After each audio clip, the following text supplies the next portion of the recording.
Mexican voters do not have the option of re-electing their president. Article 83 of Mexico's constitution restricts their head of state to a single 6-year term, what Mexicans call a sexenio. Mexico imposed the current presidential term limit, initially just 4 years, in 1917, for the reasons countries usually do, i.e. to prevent one individual from banging on forever. Mexico was thinking specifically of Porfirio Diaz, the amply moustached general who seized supreme power in 1876 and held it, actually or effectively, until 1911.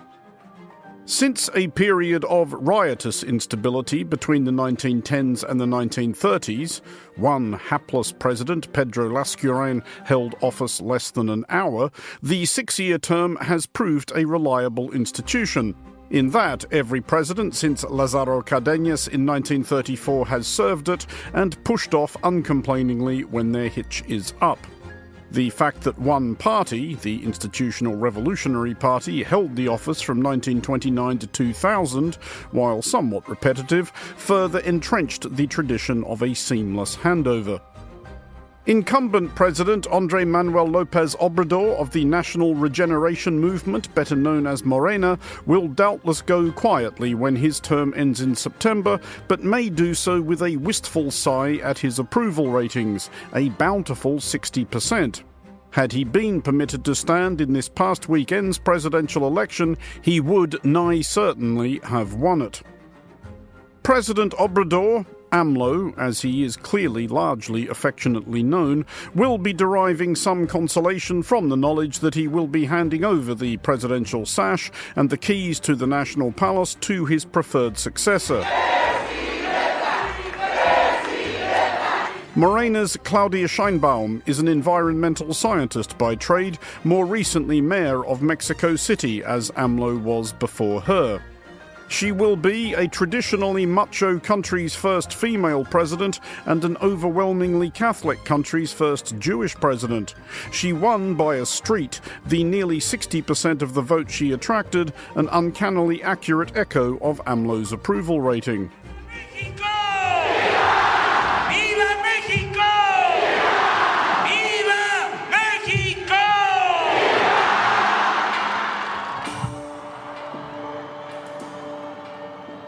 There has been and will be a great deal of analysis on who President-elect Sheinbaum is and what she will do with her allotted 6 years, and so there should be.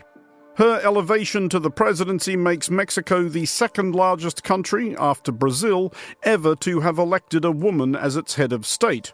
And before anyone writes in, we know India, Bangladesh and Pakistan have or have had female prime ministers, but they are or were heads of government, not heads of state, and we know that if you want to get really picky about it, Pakistan and India and Nigeria, among others, have had female heads of state, i.e. Queen Victoria and or Queen Elizabeth II, but nobody voted for them, so there.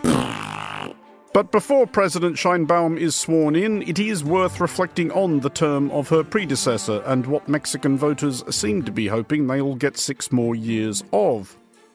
Most overseas coverage of AMLO went heavy on his populist showboating, his insistence on taking public transport, doing his own shopping, selling the presidential plane to Tajikistan, and his daily live morning press conference. Sobre las elecciones en Chihuahua, pues no. Often blowing out past 2 hours as it devolved into lurid harangues of foes real and imagined. Pertenecen a las mafias del poder económico o del poder político en el mundo. Rambling disquisitions on Mexican history, singing folk tunes, Inmensidad, sin conocer jamás fronteras. and unburdening himself generally of whatever else popped into the presidential head. No se sabe. ¿Ustedes creen que los mexicanos? However, in between inveighing interminably against his enemies and riffing on the heroics of Pancho Villa on breakfast television, AMLO did get stuff done. A huge bump in the minimum wage, a generally harmonious, productive, even encouraging relationship with trades unions, big spending on infrastructure and welfare, As of this broadcast, Mexico's economy generally is posting annual growth of 3% or so, which is none too shabby. Public and private investment are at record highs. Unemployment is below 3%. Arguably most importantly, the number of Mexicans living in poverty has fallen during AMLO's term from 52 million to 47 million. To be clear, 47 million is way too many, especially for a country of Mexico's immense possibilities, but there is no doubt that inroads have been made. AMLO is no less a blowhard than most other charismatic populists, but unlike most other charismatic populists, he has proved once in office to be not only a blowhard. President-elect Sheinbaum is not a blowhard, nor especially charismatic. By general inclination, she is a detail-oriented technocrat. She, for example, took COVID-19 and climate extremely seriously while running Mexico City. AMLO has seemed merely annoyed by both. If one is being optimistic, one might hope that Sheinbaum's less spectacular approach will equip her to take on the stuff that AMLO did not, would not, or could not address.